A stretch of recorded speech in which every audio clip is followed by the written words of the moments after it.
Les alliages sont très utilisés en mécanique. On peut citer par exemple l'acier qui est formé de fer et de carbone, ou le bronze qui est fait de cuivre et d'étain. On peut aussi utiliser l'aluminium pour former des alliages légers et facilement déformables, ou encore le titane mélangé à du fer ou mélangé à l'aluminium dans l'industrie aéronautique.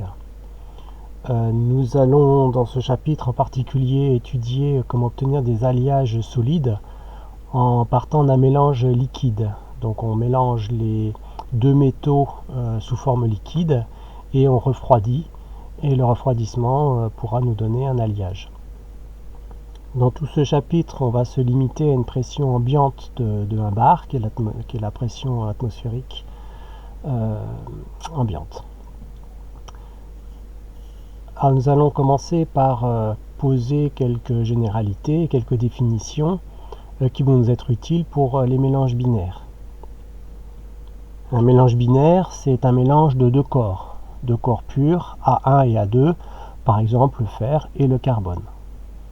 On va se limiter ici au cas de liquides qui sont miscibles entre eux, et on parle de solutions binaires. On n'étudiera pas, c'est hors programme, le cas de liquides qui ne peuvent pas se mélanger. Les solides, par contre, eux, peuvent être soit miscibles, soit non miscibles. Et on étudiera successivement les deux cas de figure. On va noter ici la fraction molaire. C'est la quantité de matière de l'espèce considérée, soit A1, soit A2, divisée par la quantité de matière totale.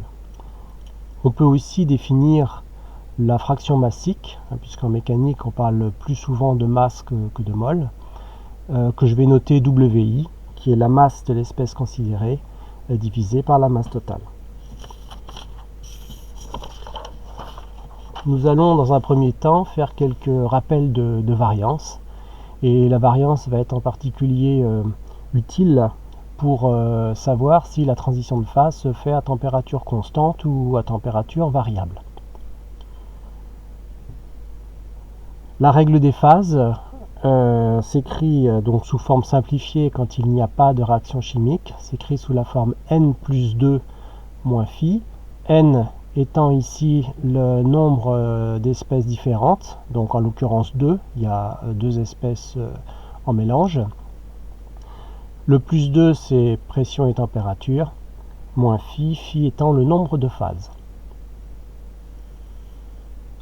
Plutôt que d'appliquer la formule comme ça, bêtement entre guillemets, il est préférable de savoir refaire un bilan complet, de lister tous les facteurs d'équilibre, de lister le nombre d'équations pour en déduire la variance. C'est généralement ce qui est exigé dans les épreuves. On va prendre trois cas de figure. Donc le premier, c'est une solution liquide binaire, c'est-à-dire un liquide seul sans solide. Donc là, on a fait fondre les deux solides, on les a mélangés et ça donne un liquide homogène. Il y a donc une seule phase.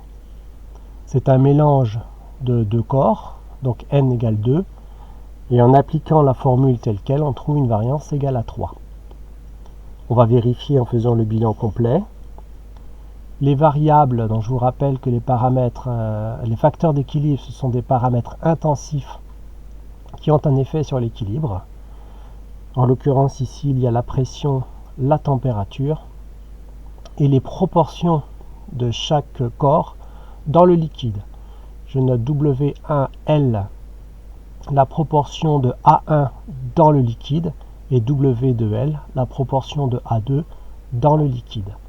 Il y a donc 4 variables. Concernant les relations, alors évidemment je ne prends pas de relation entre P, V et T, puisque V n'est pas un facteur d'équilibre, c'est une grandeur extensive. Donc la seule relation présente ici, c'est que l'ensemble des deux espèces forment le solide. Donc la proportion en A1 plus la proportion en A2 dans le liquide est égale au total à 100%. Il y a donc une seule relation. Pour 4 variables, ça nous donne donc une variance de 3, ce qui confirme la formule précédente.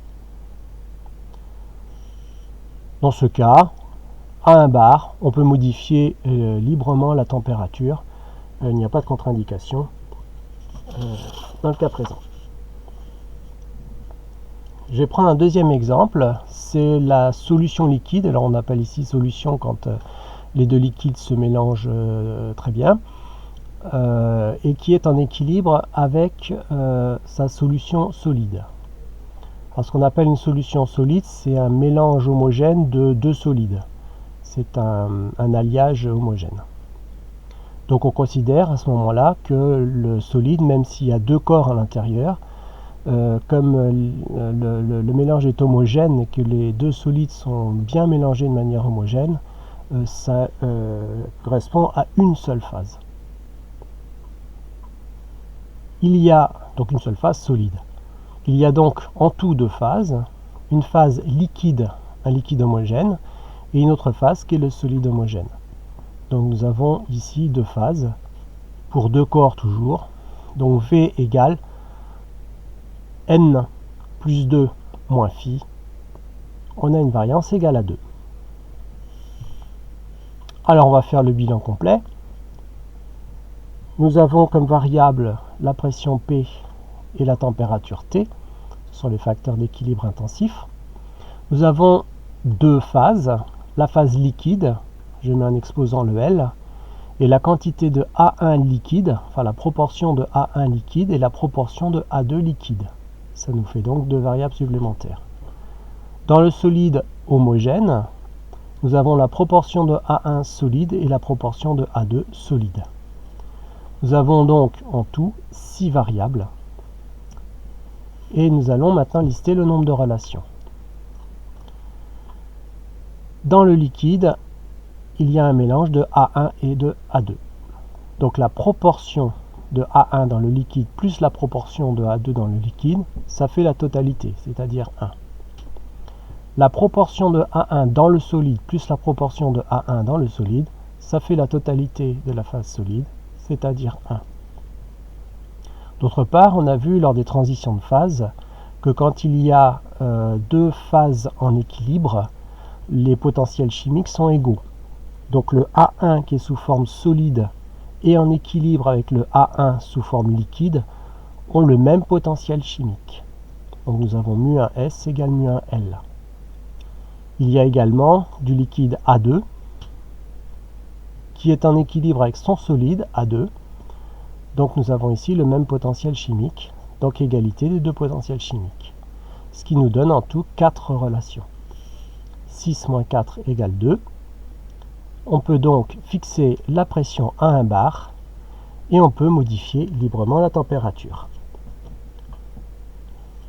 On constate donc que les transitions de phase sont différentes de la transition de phase d'un corps pur. On avait vu que pour un corps pur, une transition de phase, quand on fixe la pression, se fait forcément à une température donnée. Exemple, l'eau liquide n'est en équilibre avec le gaz eau liquide qu'à 100 degrés, sous une pression de 1 bar. C'est ce qu'on appelle l'ébullition. Là, on pourra avoir, pour une pression fixée, plusieurs températures. On pourra modifier la température.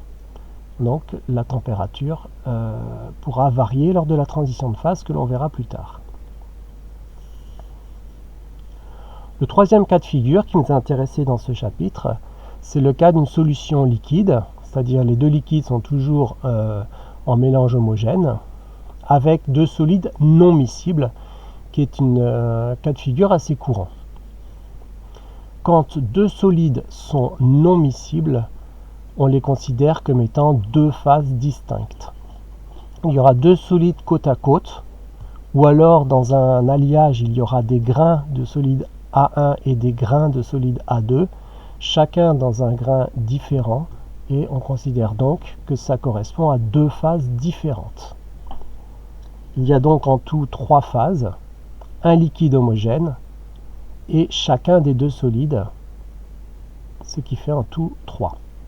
Nous avons toujours les deux corps A1 et A2, et donc une variance n plus 2 moins phi qui vaut 1. Dans ce cas de figure, si la pression est fixée,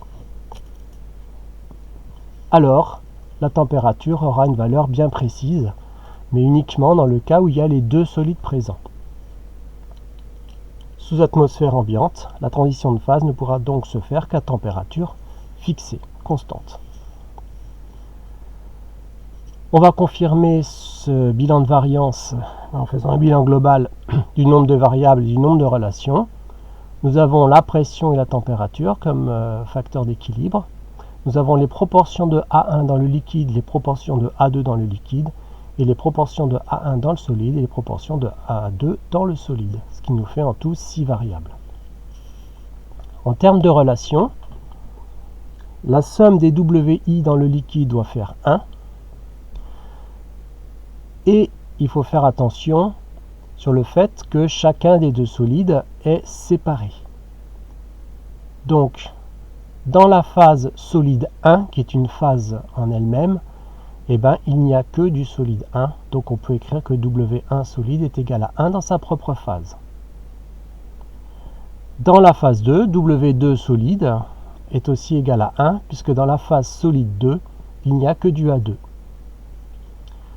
On a également égalité des potentiels chimiques de A1, donc A1 qui est présent sous forme liquide et A1 qui est présent dans sa forme solide. Donc égalité des deux potentiels chimiques, A1, et égalité des deux potentiels chimiques A2 dans la phase liquide et dans la phase solide 2. Ce qui nous fait au final 6 relations. 6 moins 5, ça nous donne une variance de 1, ce qui confirme ce qu'on a vu juste précédemment. Alors passons maintenant au diagramme binaire. Alors dans ce chapitre, nous n'allons pas expliquer les raisons des comportements. Nous allons juste apprendre à lire un diagramme binaire et à en déduire le comportement sans l'expliquer. Ce chapitre sera donc essentiellement descriptif et qualitatif. Alors on se place à une pression constante, typiquement soit la pression atmosphérique, soit P0, mais ça revient à peu près au même. Et on trace la température en fonction de la proportion massique W2. On a par exemple, ça c'est un simple exemple, on verra d'autres formes de diagrammes, mais on peut obtenir par exemple ce type de diagramme avec une zone où il n'y a que du liquide, forcément à plus haute température, à basse température une zone où il n'y a que du solide, et entre deux fuseaux, une zone où il y a du liquide et du solide en équilibre. La partie supérieure de la courbe s'appelle le liquidus et la partie inférieure de la courbe s'appelle le solidus. Ce que nous avons décrit ici. Donc je rappelle que W2 c'est la masse de A2 divisé par la masse de A1 plus la masse de A2, c'est ce qu'on appelle la proportion de A2 en masse comparée à la masse totale. Alors nous allons maintenant donner un exemple de lecture sur le diagramme ici. Imaginons que nous ayons mis 60% de A2 et donc 40% de A1. On va donc se situer à W2 égale 0,6. Imaginons que l'on ait fixé la température à Tm. Donc on va prendre le point d'abscisse 0,6 et de température d'ordonnée Tm. On se trouve donc sur ce point M ici.